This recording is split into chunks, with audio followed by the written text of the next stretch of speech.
وسارعوا إلى مغفرة من ربكم جنة عرضها السماوات والأرض أعدت للمتقين. آمنت بالله صدق الله العظيم صدق رسوله النبي الكريم ونحن على ذلك من الشاهدين والشاكرين والحمد لله رب العالمين. اللهم صل على سيدنا محمد وعلى آل سيدنا محمد وبارك وسلم.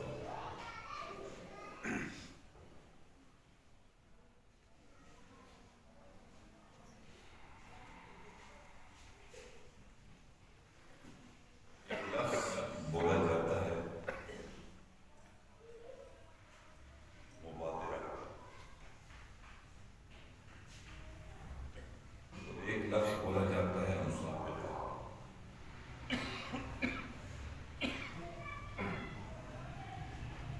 ان دونوں الفاظ کے معانی آگے بڑھنے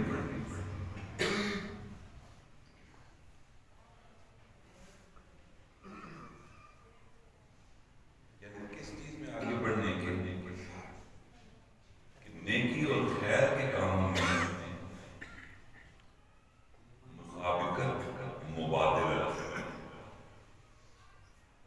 ایک دوسرے کے ساتھ مقابلہ کرنا، نیکی کے کاموں میں اجرت کرنا اور اپنے بھائی سے آگے نکل جانے کو مسابقت کہتے ہیں.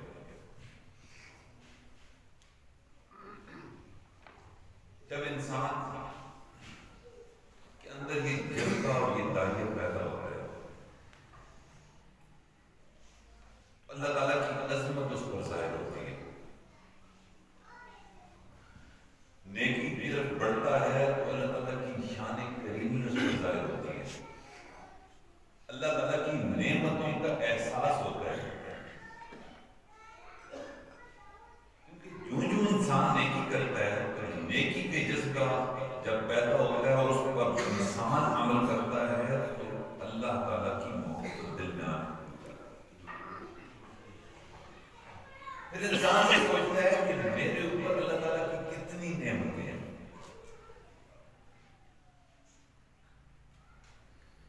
پھر کفران نعمت نہیں ہوتی، پھر شکران نعمت.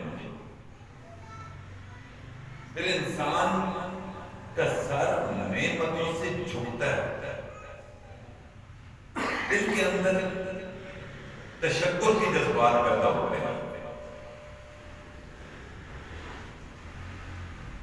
یعنی یہ پیمانہ ہے انسان کی زندگی کا کہ جب اس کی زبان سے شکوے شروع ہو جائیں، ہر وقت حالات ہر وقت مہنگائی ہو گئی، کاروبار میں مندہ ہے، بچے نافرمان ہیں، بچے سوچتے کوئی نہیں، پڑوسی پتہ نہیں کیسے ہیں. تو یہ جب جذبات انسان کے اندر پیدا ہوں اس وقت یہ بات طے شدہ ہوتی ہے کہ نیک اعمال کم ہو رہے ہوتے ہیں اور بد اعمال میں بڑھ رہے ہوتے ہیں. جب یہ الارم بج جائے پھر اس کے بعد انسان کو اپنا محاسبہ کرنا چاہیے. پھر انسان کو نیکی کی طرف سبقت کرنی چاہیے، مبادرت اختیار کرنی چاہیے، پھر مقابلہ کرنا چاہیے. جب یہ مقابلہ شروع ہو جائے گا کہ فلاں بندہ تو 5 وقت نماز پڑھتا ہے، میں کوشش کروں گا کہ میں 5 وقت باجماعت تکبیر الاولیٰ کے ساتھ پڑھوں گا.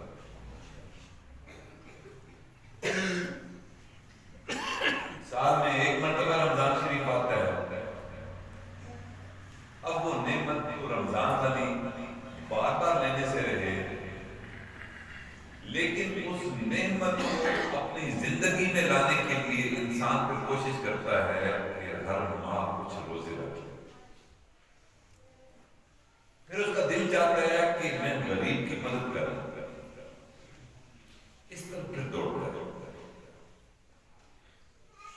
اور اللہ تعالیٰ نے وعدہ فرمایا اس آیت مبارکہ میں کہ وَسَارِعُوا إِلَىٰ مَغْفِرَةٍ مِّن رَّبِّكُمْ، کہ تم مقابلہ کرو، دوڑو، بھاگو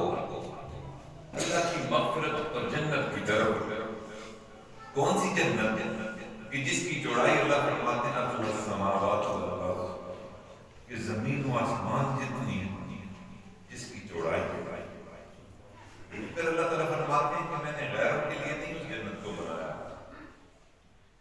جو یوں مسابقت کرتے ہیں، مسارعت کرتے ہیں، مبادرت کرتے ہیں اعمال کی طرف، ایسے بندوں کو میں متقی کہا کرتا ہوں، اور یہ جنت میں نے اپنے متقی بندوں کے لیے بنائی ہے.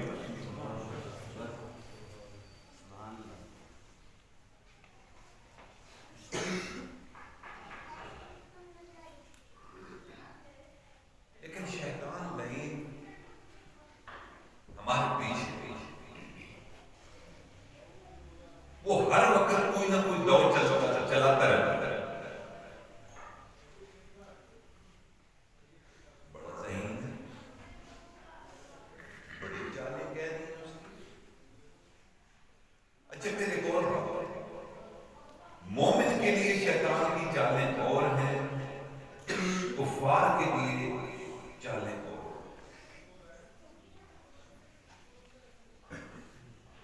کفار کو تو انکار کرواتا ہے نا قرآن و سنت کا، لیکن مومن سے تو انکار نہیں کروا سکتا، کیونکہ ہمارے دل کے اندر الحمدللہ ایمان ہے. یہ اللہ تعالیٰ ہم پر کتنا احسان ہے کہ اللہ پر ہمارا ایمان ہے، نبی علیہ السلام پر ہمارا ایمان ہے، جنت جہنم پر ہمارا ایمان ہے، روز جزا پر ایمان ہے، کتابوں پر ایمان ہے. میرے بھائیوں، شیطان ہمیں ان کے خلاف نہیں کر سکتا. وہ ایک گھر بیٹھ کر وہ کیا کرتا ہے؟ وہ کہتا ہے کہ ٹھیک ہے، تمہارے دل کے اندر نیکی تقوی کی جو پلاننگ بن رہی ہے یہ بہت اچھی ہے، لیکن ابھی تمہاری عمر ہی کیا ہے. آج تم بہت مصروف ہو، کل سے شروع کر دیتا. اب تیرے پاس پیسہ ہے، تھوڑا سا اور کما لو، حج بعد میں کر لینا.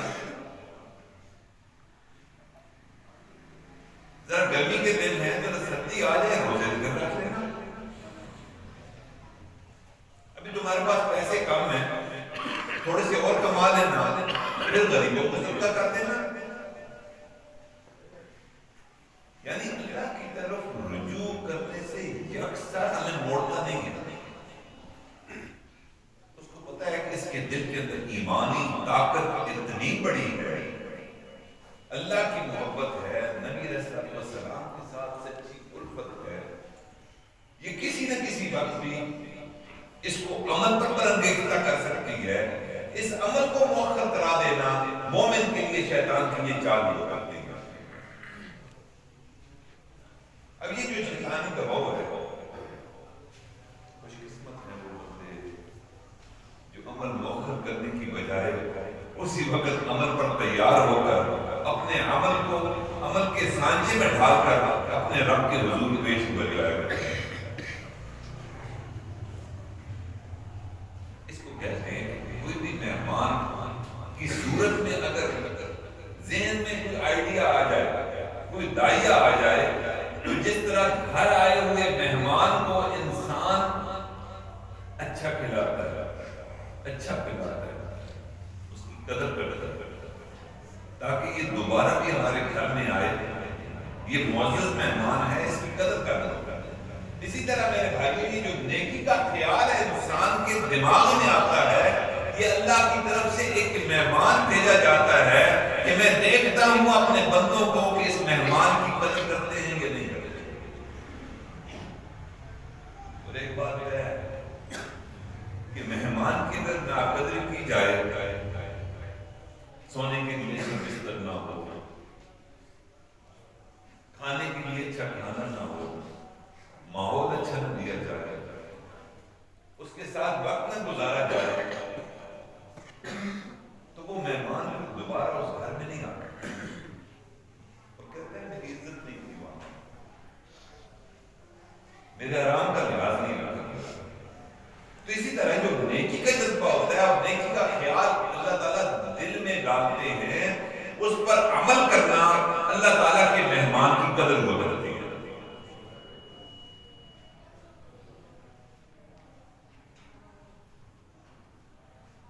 میرے بھائیو، یہ جو زندگی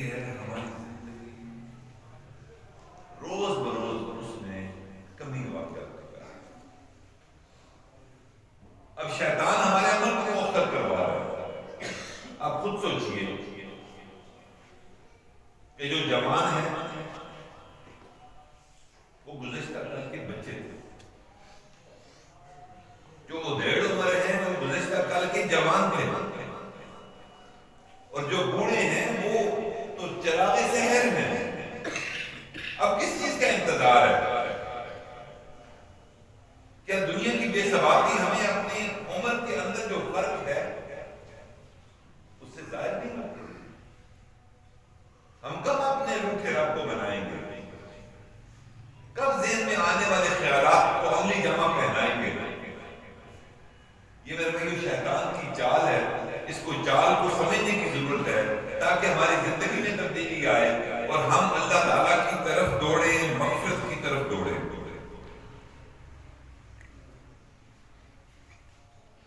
جو فرصت کے لمحات کی کمی کا ہونا ہے یہ شیطان کی چالوں میں سے ایک چال ہے. جیسے کل کبھی نہیں کوئی آنا بھی. جو بندہ بھی کل پر اپنے اعمال کو ڈالتا ہے اس کو کیا یقین ہے کہ اس کی زندگی میں یہ کل آئے گا یا نہیں؟ اس کو کیا یقین ہے کہ اس کی زندگی میں دوبارہ حج آئے گا یا نہیں؟ اس کو کیا یقین ہے کہ اس کے پاس آج اللہ نے نعمت دولت کی عطا کر رکھی ہے، وہ غریبوں کو صدقہ کر سکتا ہے؟ اگر وہ صدقہ نہیں کر رہا تو ہو سکتا ہے کہ یہ دولت تو اس کے ہاتھ سے نکل جائے. یہ جو صحت اللہ تعالیٰ نے ہمیں دے رکھی ہے یہ صحت اللہ کی نعمت ہے. آج بینائی حاصل ہے، والدین کو دیکھ سکتے ہیں محبت کی وجہ سے. آج بینائی ہمیں ملی ہوئی ہے، ہم قرآن پاک کی زیارت کر سکتے ہیں. آج بینائی ہمیں ملی ہوئی ہے، نیکی کی طرف دوڑ سکتے ہیں، خانقاہوں مسجدوں میں جا سکتے ہیں. ہو سکتا ہے کل یہ بینائی نہ ہو. آج ٹانگوں میں طاقت ہے، طویل قیام ہو سکتا ہے، سجدہ ہو سکتا ہے. یہ جو مسجد میں بزرگ حضرات بیٹھے ہوتے ہیں کرسی پر، یہ ہمارے لیے نمونے عبرت ہے کہ آج ہم وقت ہونے کے باوجود، طاقت ہونے کے باوجود اگر سجدہ نہیں کر رہے تو کل ہو سکتا ہے آپ کا سجدہ کرنے پر دل کرے اور آپ سجدہ نہ کر سکیں. آج اللہ نے پیسہ دے رکھا ہے، زکوٰۃ دینی چاہیے، صدقہ کرنا چاہیے. ہو سکتا ہے کبھی پیسہ نہ ہو. کیا وقت ہاتھ آتا نہیں، صدا دور دوران دکھاتا نہیں. اس لیے اس مہلت کو ہم نے غنیمت سمجھنا ہے.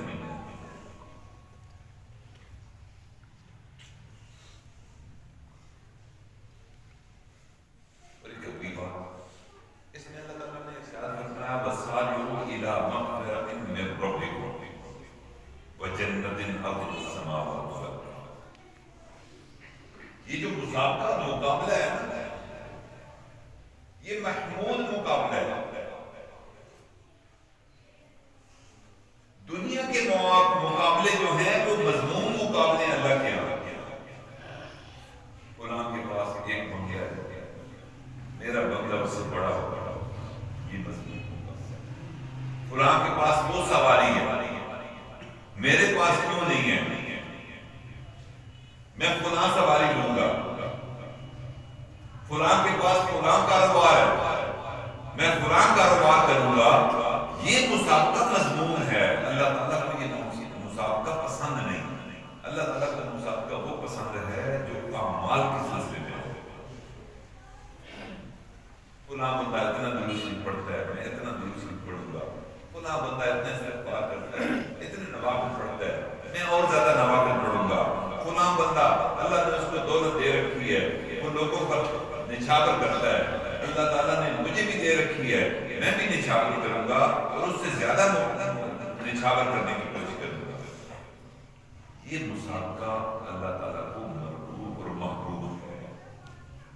ایسے لوگوں کے لیے اللہ تعالیٰ نے جنت تیار کر رکھی ہے. ایسے لوگوں کو اللہ تعالیٰ نے متقی کہا ہے. ایسے لوگوں کے ساتھ اللہ تعالیٰ محبت رکھتے ہیں اور اللہ تعالیٰ ایسے بندوں کے ذہن میں نیکی کے خیالات لاتے ہیں جن سے راضی ہوتے ہیں.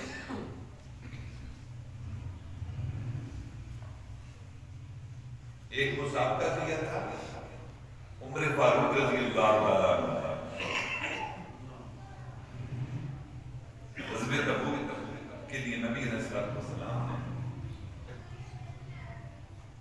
چندے کا اظہار فرمایا صحابہ کے سامنے کہ اپنے مال و منال سے جہاد کی تیاری کے سلسلے میں آپ ایثار کریں اور اپنے چندے جمع کریں۔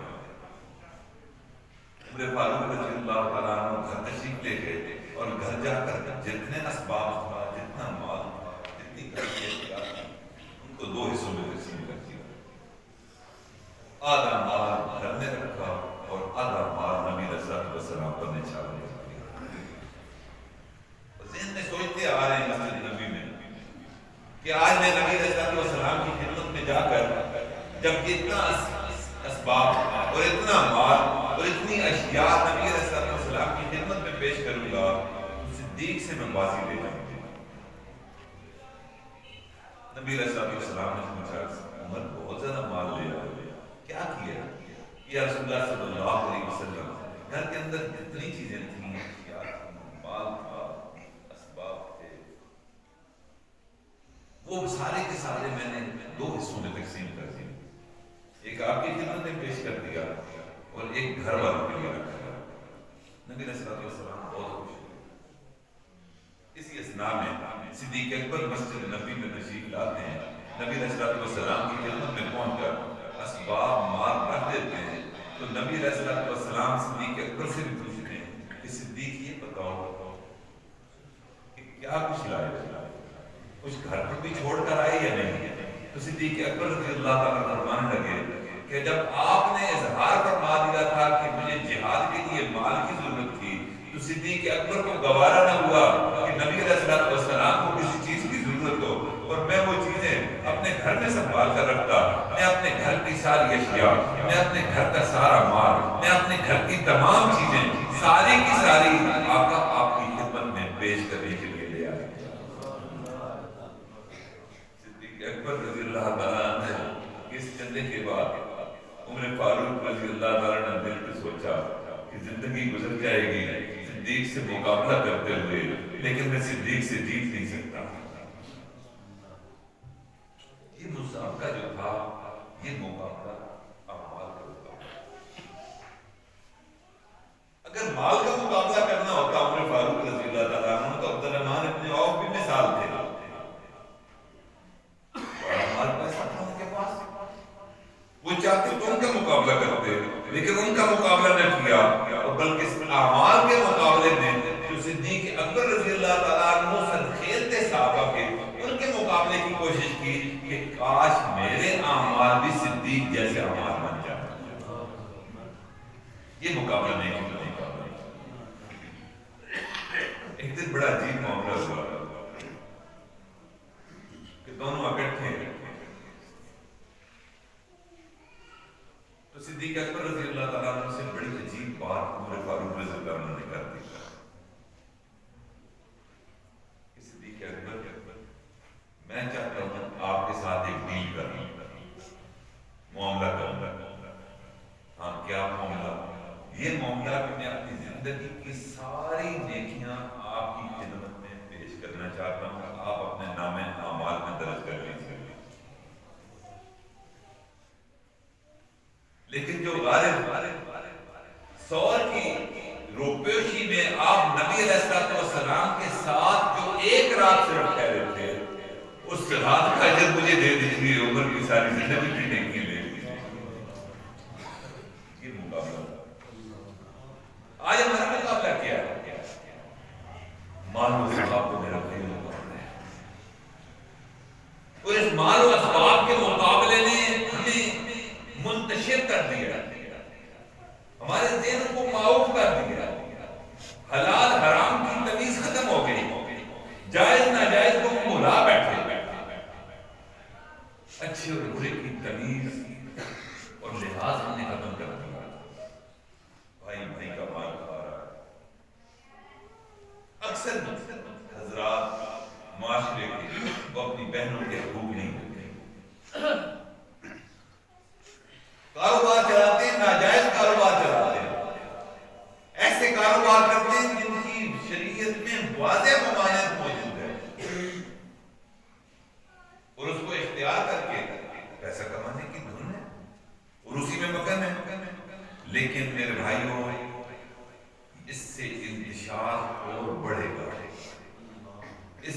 راحت نہیں ملے گی، اس سے بے سکونی ملے گی۔ راحت اگر ملنی ہے تو وہ ایک ہی چیز ہے کہ ہم مال کے مقابلے کو چھوڑ کر اعمال کے مقابلے میں لگ جائیں، ہم اعمال کو ترجیح دیں اور مال کو ترجیح نہ دیں۔ اور ایک بات ہے، جو رزق آپ کی قسمت میں، میری قسمت میں لکھا جا چکا وہ مل کر رہتا ہے۔ یہ ذرا سوچ ہی غلط ہے کہ میں کوئی ناجائز ذریعہ اختیار کروں گا تو میری دولت میں اضافہ ہوئے گا۔ دولت میں اضافہ ممکن ہی نہیں، جو اللہ تعالیٰ نے آپ کے لیے لکھ دیا وہ آپ کو مل کر رہنا ہے۔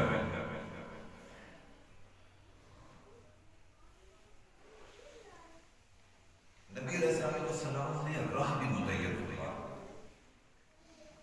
تم یہ چاہتے ہو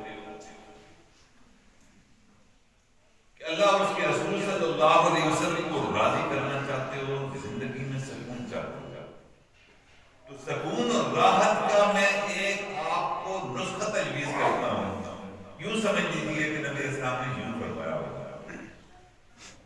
آقا صلی اللہ علیہ وسلم کے ارشاد گرامی ہے کہ دنیا کے معاملے میں ہمیشہ اپنے سے نیچے والے کے بارے،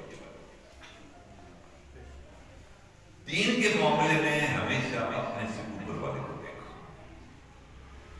نیچے والے کو جب دیکھو گے تو اللہ تعالیٰ کی نعمتیں ظاہر ہوں گی، اور اگر اوپر والے کو دیکھو گے تو کفران نعمت ملے گی۔ دیکھو جی، امام گاڑی میں سفر کرتا ہے اور میرے پاس پوری سائیکل بھی کوئی نہیں، میں سائیکل پہ سوار ہوں، اس سے اس کو سکون ملے گا، یہ بے سکونی ملے گی؟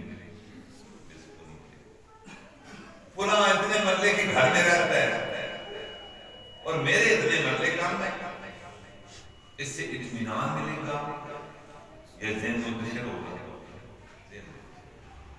یہ نبی علیہ السلام نے حکمت والی بات بتا دی کہ دین کے معاملے میں اپنے سے اوپر والے کو دیکھو، اور جو دنیا ہے اس کے معاملے میں اپنے سے نیچے والے کو دیکھو۔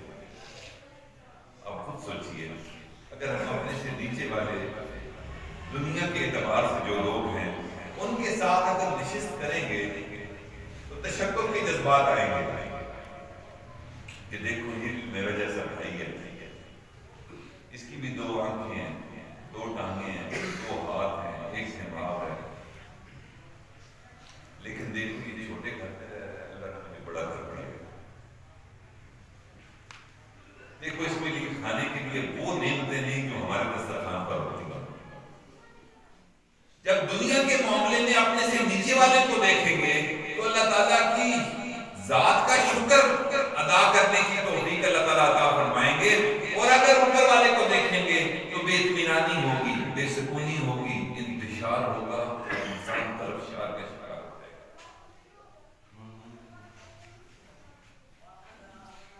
ایک بہت بڑے محدث ہیں، فقیہ ہیں،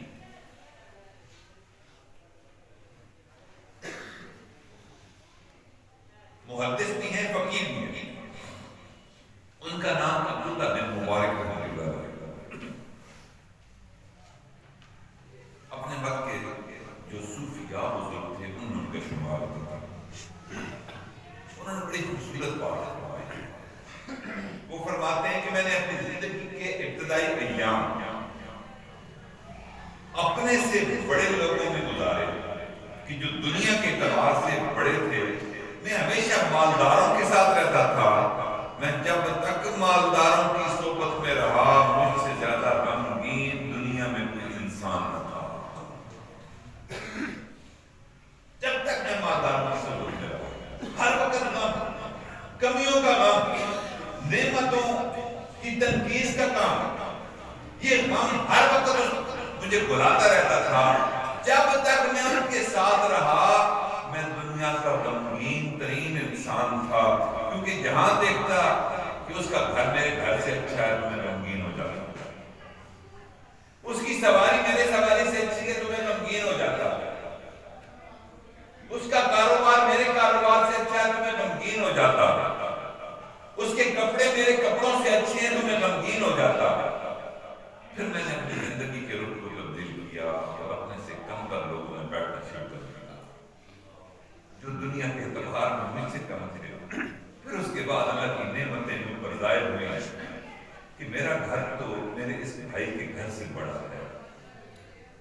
صحت تو میرے بھائی کی صحت سے اچھی ہے، میرے کپڑے تو میرے اس بھائی کے کپڑوں سے اچھے ہیں، میرے پاس جتنا مال ہے وہ اس بھائی کے پاس نہیں۔ پھر جب یہ کیفیت پیدا ہوئی، جو ہی میں نے اپنے سے کمتر لوگوں کے اندر بیٹھنا شروع کیا، مجھے راحت مل گئی۔ پھر دنیا میں مجھ سے زیادہ خوش انسان کوئی نہیں۔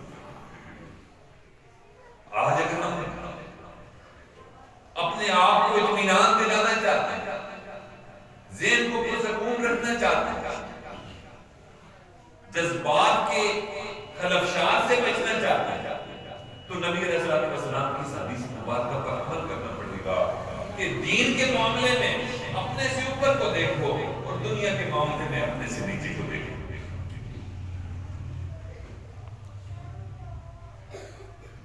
نبی علیہ السلام نے ارشاد فرمایا کہ اگر ابن آدم کو ایک وادی سونے سے بھری ہوئی مل جائے تو پھر وہ دوسری وادی کی خواہش کرے، اگر دوسری مل گئی وہ تیسری کی خواہش کرے گا۔ یہ قناعت نہیں مل سکتی مال کی مسابقت میں، مبادرت میں، مسارعت میں۔ اگر قناعت مل سکتی ہے تو اللہ تعالیٰ کے قرب میں مل سکتی ہے، اگر قناعت مل سکتی ہے تو نیکیوں کے مقابلے میں مل سکتی ہے، دنیا کے مقابلے میں سکون و اطمینان نہیں، اللہ کی یاد میں سکون و اطمینان ہے۔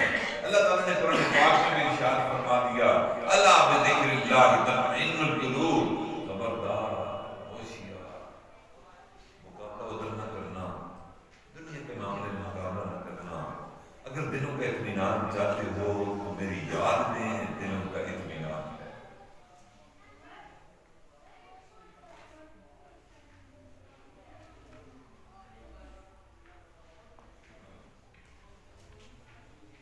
میرے بھائیوں، اب اپنی زندگی کو ہمیں آج کی مجلس میں تبدیل کرنے کی ضرورت اور اس پر عہد تازہ کرنے کی ضرورت ہے کہ ہم انشاءاللہ آئندہ زندگی اعمال کا مقابلہ کریں گے۔ انشاءاللہ مال و منال کا مقابلہ نہیں کریں گے، اللہ کو راضی کرنے کی کوشش کریں گے۔ انسان یہ سمجھتا ہے کہ پیسے سے مجھے راحت اور سکون ملتا ہے۔ میرے بھائیوں، پیسے سے راحت اور سکون نہیں ملتا۔ ایک بندہ تھا، اس سے پوچھا گیا کہ میاں تمہارے کتنے بیٹے ہیں؟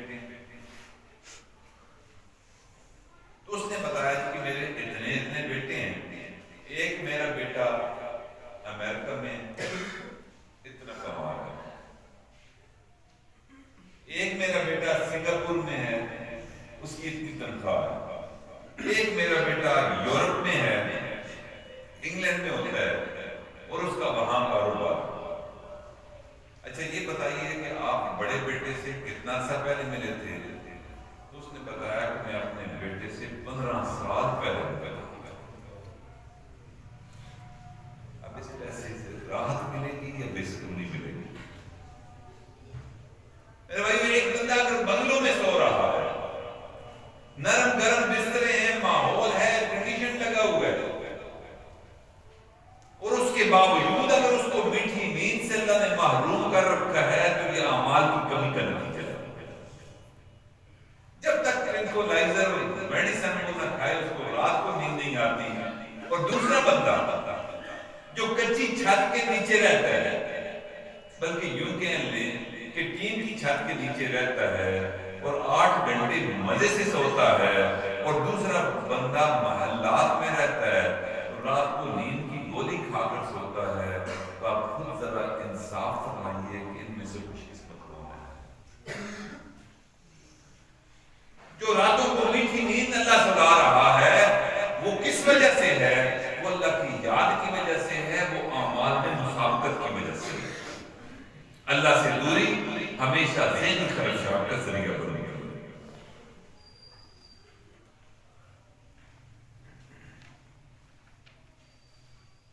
ایک اور نبی کریم صلی اللہ علیہ وسلم کی حدیث مبارکہ ہے، اسی عنوان سے مدد ہے۔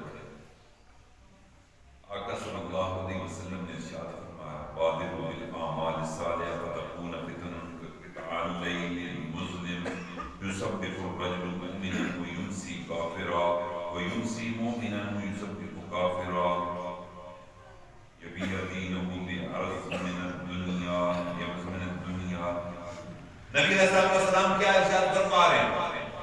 آقا ارشاد فرماتے ہیں نیک عمل جلدی جلدی کر لو.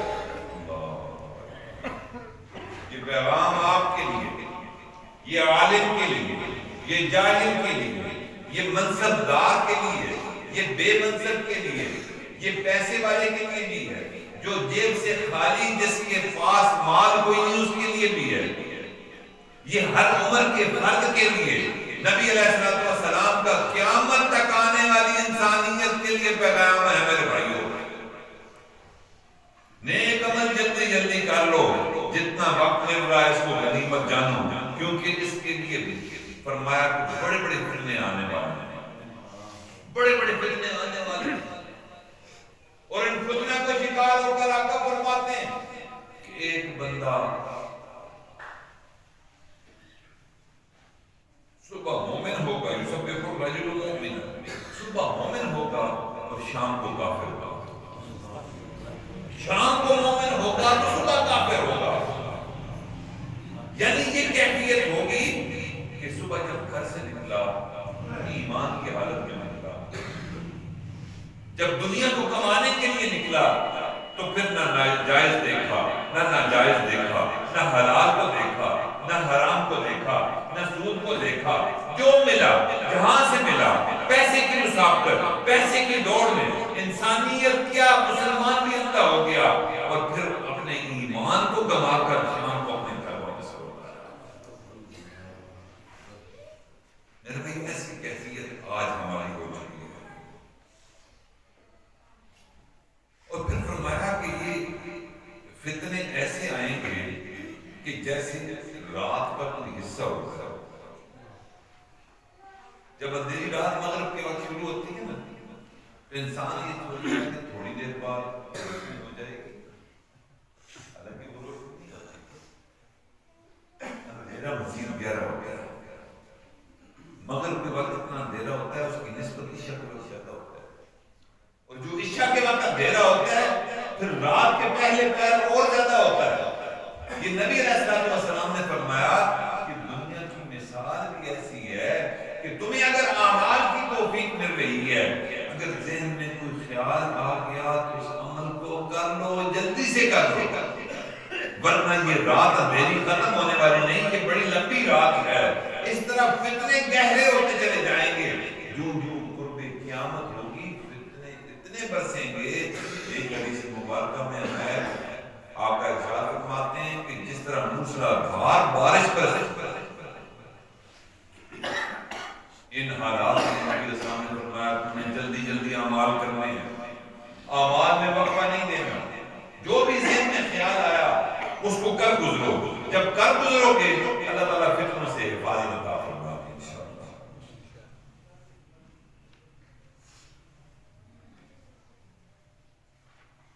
پھر نبی علیہ السلام کی ایک اور حدیث مبارکہ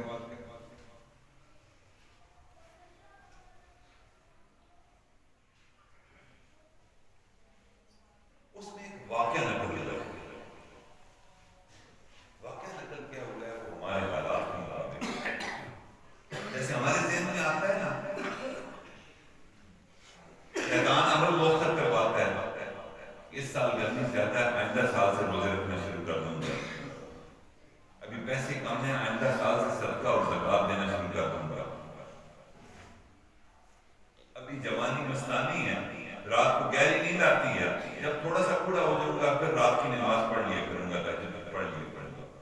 یعنی اعمال کو مؤخر کروانا یہ شیطان کا حربہ ہے. اور نبی علیہ السلام کے ایک صحابی کا واقعہ سنیے. حضرت جابر رضی اللہ عنہ سے مروی ہے، فرماتے ہیں کہ غزوہ احد کے دوران مار کا گرم ہے، کفار اور مسلمان آپس میں لڑ رہے ہیں. حضور اکرم صلی اللہ علیہ وسلم کی عادت فرما رہے ہیں. کہتے ہیں اس کے اسناد میں نے دیکھا کہ ایک صحابی ہیں جو کھجوریں کھاتے چلے جا رہے ہیں، اطمینان سے بیٹھے، اور انہوں نے عرصے مار کا سخت تھا لیکن وہ کھجوریں کھا رہے تھے.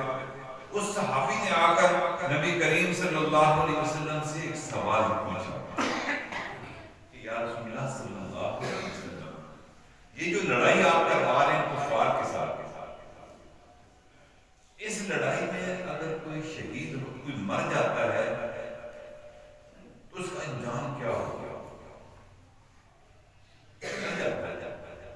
تلوار کا نشانہ بن جاتا ہے کافر کی تو اس کا انجام کیا ہو گیا؟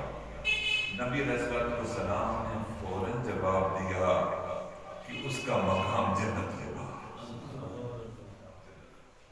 حضرت جابر فرماتے ہیں کہ نبی علیہ الصلوۃ والسلام کے منہ مبارک سے اس بشارت کے بعد وہ جو اجنبی دیہاتی تھا، ان پڑھ تھا، پڑھا لکھا نہیں تھا، عام سا مسلمان تھا، نبی علیہ الصلوۃ والسلام کی زبان مبارک پر اس کو اتنا اعتماد آیا کہ وہ کھجوریں کھا رہا تھا، جتنی کھا چکا تھا اسی پر قناعت کی اور باقی کھجوریں پھینک دی اور پھینک کر اپنی تلوار نکالی اور نکال کر دشمن کی صف میں گھس گیا اور لڑنے مارنے پر تل گیا۔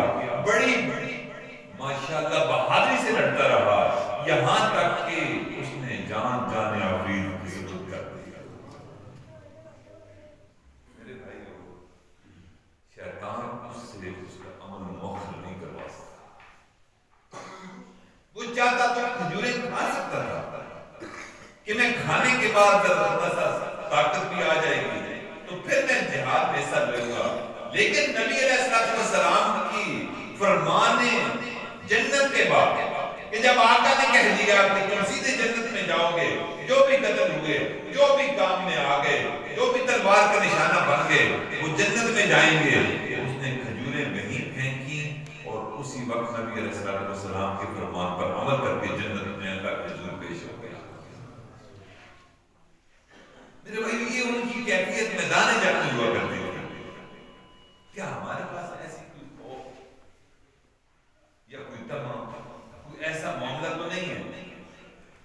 ہم تو حالت امن میں الحمدللہ رہ رہے ہیں، اپنے وطن میں رہ رہے ہیں، اپنی بستی میں رہ رہے ہیں، اپنے بچوں کے ساتھ رہ رہے ہیں، اپنے والدین کے ساتھ رہ رہے ہیں، اس حالت میں کہ آج ہمارے پاس الحمدللہ گزر بسر کے لیے اچھا سرمایہ موجود ہے، اچھی صحت موجود ہے، اولاد موجود ہے، دست و بازو بھائی موجود ہے، لیکن اس کے باوجود اگر ہم اعمال نہیں کر رہے تو پھر اس کا مطلب یہ ہے کہ شیطان ہمارے اوپر حاوی ہو چکا ہے اور ہم ہماری عاقبت خراب کرنا چاہتا ہے۔ ذہن میں جو خیال آ جائے وہ ہمیں کر گزرنا چاہیے۔ عائشہ صدیقہ رضی اللہ تعالی عنہا کی خدمت میں ایک صحابی پیش اور آ کر عرض کرنے لگے کہ ام المؤمنین، نبی علیہ الصلوۃ والسلام جب گھر سے باہر مسجد نبوی میں ہوتے ہیں تو ہم کو واضح و بیان کرتے ہوئے دیکھتے ہیں، وہ اعمال کر رہے ہوتے ہیں، نمازیں پڑھ رہے ہوتے ہیں، جہاد کر رہے ہوتے ہیں۔ آپ یہ فرمائیے کہ جب گھر میں ہوتے ہیں تو کیا ایسا اعمال والا سلسلہ وہاں بھی جاری رہتا ہے؟ حضرت ام المومنین عائشہ رضی اللہ عنہا فرمانے لگی کہ نہیں، ایسی کوئی بات نہیں، وہ باہر جب مسجد میں جاتے ہیں تو اعمال کرتے ہیں، جب گھر میں تشریف لاتے ہیں تو میرا ہاتھ بٹاتے ہیں، گھر کے کام کاج کرتے ہیں، صاف صفائی ستھرائی کرتے ہیں، میرے ساتھ وقت گزارتے ہیں، لیکن ایک بات ہے کہ جو ہی مسجد نبوی میں مؤذن اذان کہہ دیتا ہے، اس اذان کے سننے کے بعد نبی علیہ الصلوۃ والسلام ہمیں پہچاننے سے بھی انکار کرتا ہے، دوڑ پڑتے ہیں اسی وقت مسجد کی طرف۔ ایک اور حدیث میں بات ہے کہ نبی علیہ الصلوۃ والسلام پر فنائیت کا غلبہ تھا، اللہ کی یاد میں تھے۔ حضرت عائشہ صدیقہ رضی اللہ تعالی عنہا کسی کام کے سلسلے میں آ کر خدمت میں پیش ہوتی ہیں تو نبی علیہ الصلوۃ والسلام کی لوگ اللہ سے ڈرتی تھی۔ آ کر جب سلام کیا تو نبی علیہ الصلوۃ والسلام نے پوچھا کون؟ آپ سمجھ گئی اس وقت تار سے تار ملی ہوئی، انہوں نے کہا کہ میں عائشہ۔ اچھا، کون عائشہ؟ یوں بھی کہہ سکتی تھی کہ آپ کی زوجہ محترمہ عائشہ، لیکن نے کہا ہو سکتا ہے میں ان کے دوست کی حوالے سے میں اگر رشتہ بتاؤں تو یہ پہچان پائیں۔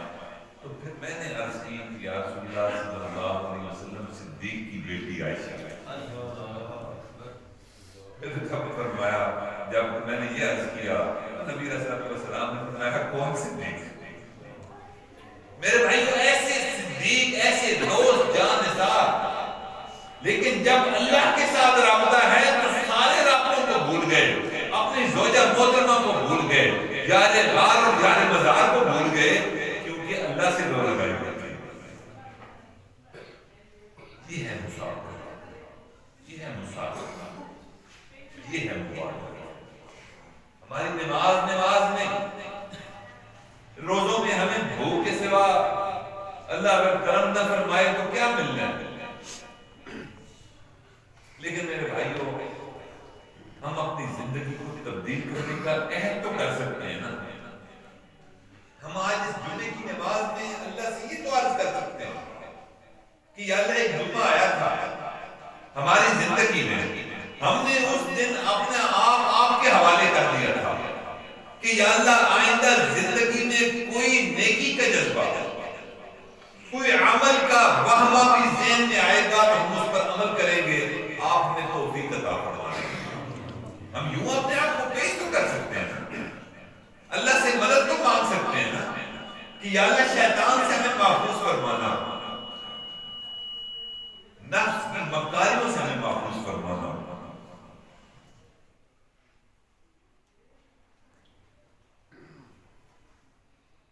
پھر ایک اور حدیث مبارکہ ہے،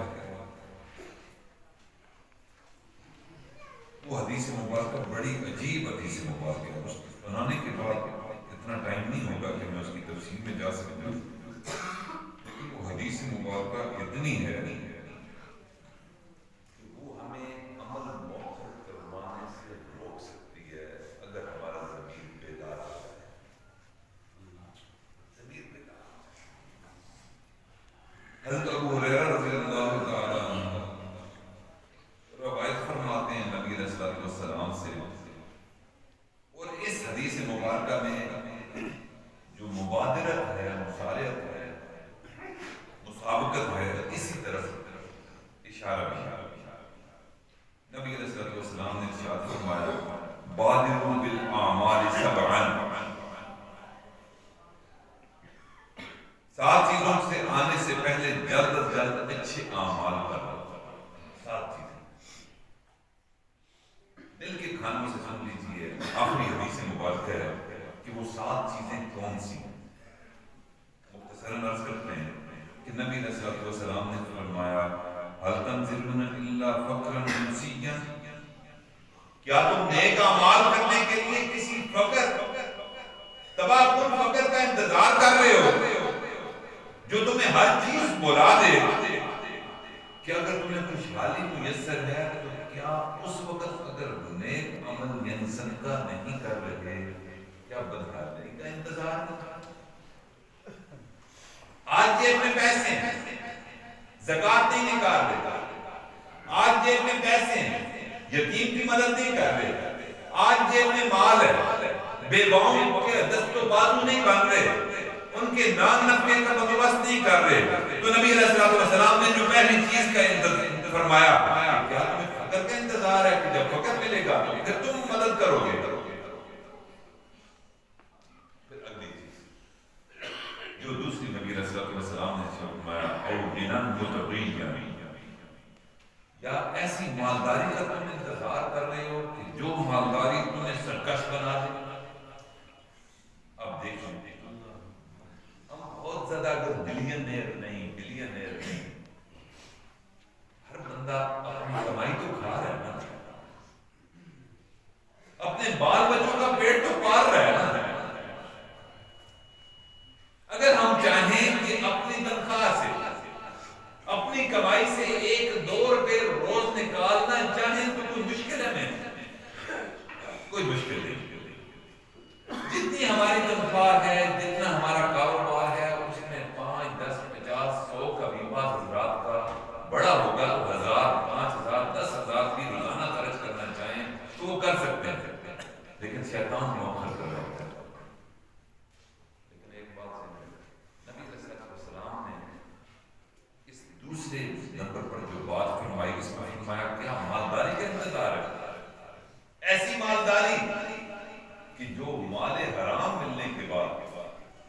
سرکشی پر کی طرف ابھار دے.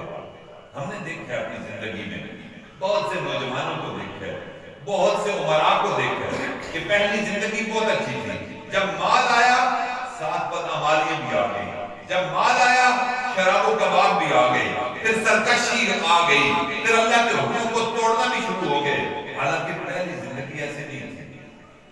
اگر آج ہم اپنے اس محدود وسائل کے باوجود غریب کی مدد نہیں کر رہے, صدقہ نہیں کر رہے, کیا اس مالدار کا انتظار آپ فرماتے ہیں کہ جس کے بعد سرکشی بڑھ جاتی ہے؟ تیسری چیز نبی علیہ الصلوۃ والسلام نے ارشاد فرمائی کیا بیماری کا انتظار ہے؟ اللہ اکبر کبیر. آج ہم صحت مند ہیں, آنکھوں کی بینائی ہے, کانوں کی سنوائی ہے, سونے کی حس بھی موجود ہے, دماغ بھی سوچنے پر سوچ سکتا ہے, نیکی کی منصوبہ بندی کر سکتا ہے. آج قدموں میں طاقت موجود ہے کہ ہم گھر سے نکل کر الحمدللہ مسجد میں آ گئے. اس نعمت پر آپ سارے کہہ دیجیے الحمدللہ. بہت سے لوگ فارغ شدہ گھر چارپائی میں پڑے, بہت سے نابینا چاہتے تھے مسجد میں آنا, جب آنکھوں میں بینائی تھی, آج وہ نہیں آ سکتے, محتاج ہو گئے. بہت سے بندے آنکھوں کی روشنائی جن میں ختم ہو گئی, کانوں کی سنوائی ختم ہو گئی. آقا فرماتے ہیں کہ کیا تمہیں پھر اس وقت کا انتظار ہے کہ آج صحت ہے تو پھر بیماری کا انتظار تم کر رہے ہو؟ اور مرضن مفسدہ, یعنی ایسی مرض جو تمہاری صحت کو تباہ کر دے. اللہ اکبر. آقا فرماتے ہیں کہ کیا اس چیز کا انتظار ہے؟ پھر اگلی بات جوانوں کے لیے, وہ دھیڑ عمروں کے لیے, والوں کے لیے جو اس انتظار میں بیٹھے ہیں کہ جب بال سفید ہوں گے پھر مسجد میں جا کر نمازیں پڑھنا شروع کریں گے, جب بڑھاپا آ جائے گا پھر حج کر لیں گے. ایک بندے سے میں نے پوچھا کہ بھائی حج پر کیوں نہیں جاتے, مال و ثواب بہت زیادہ ہے, حج پر کیوں نہیں جاتے؟ تو وہ کہنے لگا کہ ذرا گھٹنے میں درد ہے, گھٹنے کا درد ختم ہوگا تو حج پر چلا جاؤں گا. شیطان نے تو بڑھاپے میں بھی عمل مؤخر کروا رہا ہے. بھائی یہ گھٹنے کا درد ختم نہیں ہونا.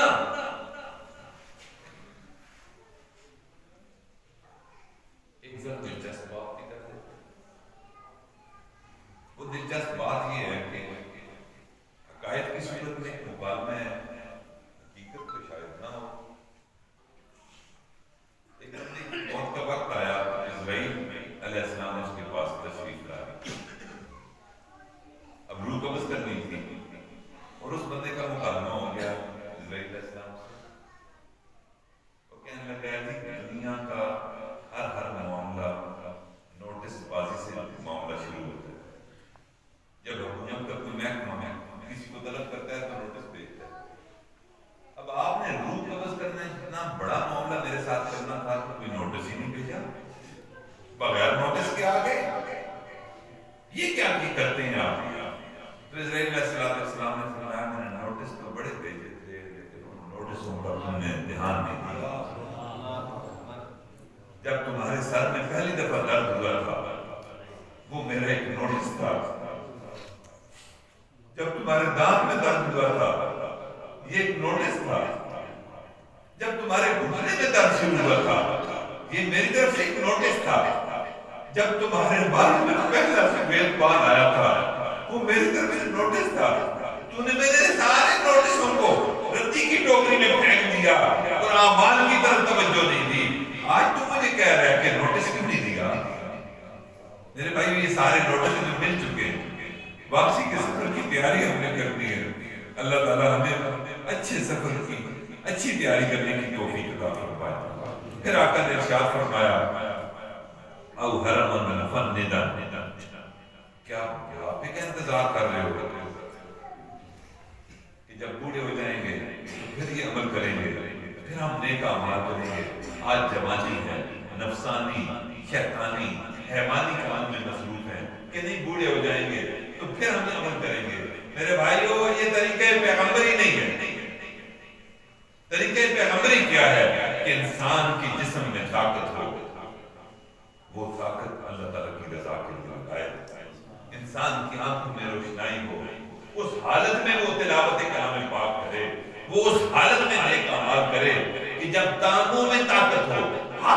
طاقت ہو، زبان کو قوت گویائی پر مکمل عبور حاصل ہو، اس وقت بندہ تلاوت کرے، اس وقت بندہ قال اللہ قال رسول پڑھے۔ میرے بھائیو، آج اگر بڑھاپے میں عمل کرنا ہے تو پھر اس بڑھاپے کے عمل کا اللہ تو پھر بھی کریم ہے، معاف کر کے کرتے ہیں، لیکن کیا یقین ہے کہ بڑھاپے تک ہم پہنچیں گے؟ اسے کیا نہیں۔ تو شیوہ پیغمبری کیا ہے؟ در جوانی دو مکردن شیوہ پیغمبری، در جوانی دو مکردن شیوہ پیغمبری، وقت پیری گرد ظالم نی شبت پرہیزگار۔ پھر نبی صلی اللہ علیہ وسلم نے ارشاد فرمایا او موتن مجہزن، کیا تمہیں اعمال کرنے کے لیے، صدقہ کرنے کے لیے موت کا انتظار ہے؟ کہ موت کا تم انتظار کر رہے ہو کہ موت سے پہلے میں نیک عمل کر لوں گا، میں صدقہ کر لوں گا؟ پھر فرمایا نبی صلی اللہ علیہ وسلم نے کہ کیا تمہیں دجال کا انتظار ہے؟